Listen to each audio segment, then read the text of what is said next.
Welcome to our YouTube channel. අද අපි ඔයාලව එක්කරගෙන ආවේ ඩුබායි වල තියෙන ලොකුම ලොකු කැන්ඩි ෂොප් එකටයි. මේ විශාල කැන්ඩි ෂොප් එක තියෙන්නේ ඩුබායි මෝල් එකේ.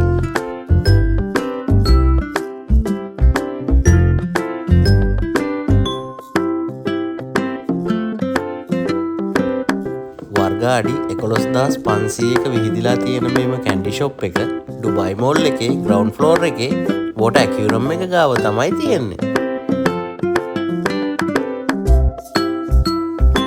ඔයාලට ආස හිතෙන කැමති විදිහේ ඕනම ස්වීට් ජාතියක් මෙම කැන්ඩි ෂොප් එකෙන් හොයාගන්න පුළුවන්.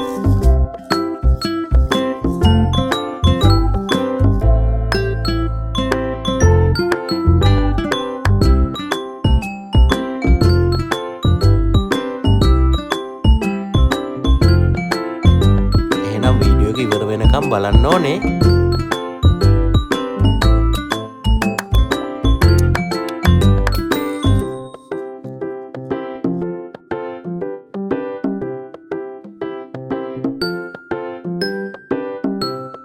අපි එහෙනම් හොයලා බලමු මේ කැන්ඩි ෂොප් එකේ මොනවද තියෙන ස්වීට්ස් ಜಾති කියලා.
තමයි අපේ කැන්ඩි ෂොප් එකේ වීඩියෝ එකේ අවසාන වෙන්නේ. තවත් ලස්සන වීඩියෝ එකක් සමග ඔයාලව හමු වෙන බලාපොරොත්තු වෙමින් අපි ගිහින් එන්නම්.